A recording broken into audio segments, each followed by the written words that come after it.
പിതാവിൻ്റെയും പുത്രൻ്റെയും പരിശുദ്ധാത്മാവിൻ്റെയും നാമത്തിൽ ആമേൻ. ഈശോ മിശിഹായ്ക്ക് സ്തുതിയായിരിക്കട്ടെ. വളരെ സന്തോഷത്തോടെ ദൈവത്തിൻ്റെ വചനവുമായി നിങ്ങളുടെ മുമ്പിൽ ദൈവം എന്നെ നിർത്തിയതിനെ ഓർത്ത് ദൈവത്തിന് നന്ദി പറയുകയാണ്. So smile and start your day with Jesus. ഈ എപ്പിസോഡിലേക്ക് നിങ്ങളെ സ്നേഹത്തോടെ സ്വാഗതം ചെയ്യുന്നു. ഞാൻ സിബി വർഗീസ്. പ്രിയപ്പെട്ട സഹോദരങ്ങളെ, ഇന്നലെ നാം പഠിച്ചത് സങ്കീർത്തനം 121:1-2 വചനങ്ങളായിരുന്നു. പർവ്വതങ്ങളിലേക്ക് ഞാൻ കണ്ണുകൾ ഉയർത്തുന്നു, എനിക്ക് സഹായം എവിടെ നിന്ന് വരും? എനിക്ക് സഹായം കർത്താവിൽ നിന്ന് വരുന്നു, ആകാശവും ഭൂമിയും സൃഷ്ടിച്ച കർത്താവിൽ നിന്ന്. ഇതായിരുന്നു നാം ഇന്നലെ പഠിച്ച വചനം. ഇന്ന് നാം പഠിക്കുന്നത് സങ്കീർത്തന പുസ്തകം തന്നെയാണ്. 16-ാം അധ്യായം, അതിൻ്റെ 8-ാമത്തെ വചനമാണ്.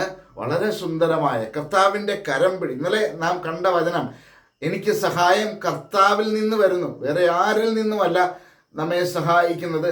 നാം നേരത്തെ ഒരു ദിവസം പഠിച്ച വചനമുണ്ട്, സ്വർഗസ്ഥനായ ദൈവമാണ് ഇവിടെ കാക്കുന്നത്. അതായത് നമ്മെ കാക്കുന്നത് പിതാവാണ്, നമ്മുടെ സ്വർഗസ്ഥനായ ദൈവമാണ്, നമ്മുടെ കരം പിടിച്ചിരിക്കുന്നത് നമ്മുടെ അപ്പനാണ്. അതുകൊണ്ട് ഇന്ന് നാം പഠിക്കുന്നത് സങ്കീർത്തനം 16:8, the book of Psalms chapter 16 verse 8. കർത്താവ് എൻ്റെ കൺമുൻപിലുണ്ട്, കർത്താവ് എൻ്റെ കൺമുൻപിലുണ്ട്, അവിടുന്ന് എൻ്റെ വലത് ഭാഗത്തുള്ളതിനാൽ ഞാൻ കുലുങ്ങുകയില്ല. കർത്താവ് എൻ്റെ കൺമുൻപിലുണ്ട്, അവിടുന്ന് എൻ്റെ വലത് ഭാഗത്തുള്ളതിനാൽ ഞാൻ കുലുങ്ങുകയില്ല.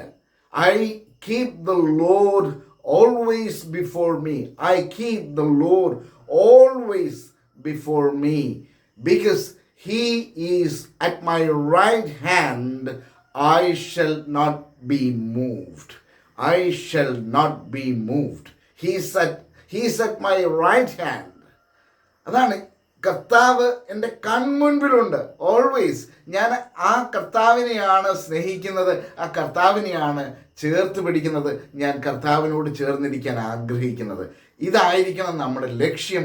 കർത്താവ് നമ്മുടെ കൺമുൻപിൽ ഉണ്ടാകണം, നമ്മുടെ വലത് ഭാഗത്തുണ്ട് എന്നുള്ള ബോധ്യം നമുക്കുണ്ടാവട്ടെ. നമ്മെ കർത്താവ് നയിച്ചോളും. ഈ ദിവസം, ഈ പ്രഭാതത്തിൽ, ഈ ദിവസം ആരംഭിക്കുമ്പോൾ തന്നെ നാം അങ്ങനെ ചിന്തിക്കണം, എൻ്റെ കർത്താവേ എൻ്റെ കൂടെ ഉണ്ടാകണമേ. ഇത് ഓരോരുത്തരുടെയും പ്രാർത്ഥനയായി മാറട്ടെ.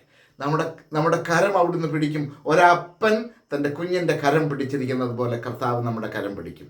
നമുക്കതല്ലേ ആഗ്രഹം? അപ്പൻ നമ്മെ മുറുകെ പിടിച്ചാൽ നമുക്ക് എന്തെങ്കിലും ഭയപ്പെടേണ്ടതുണ്ടോ? ഇല്ല. അങ്ങനെ തന്നെ ആവട്ടെ എന്ന് പ്രാർത്ഥിക്കുന്നു. ആമേൻ.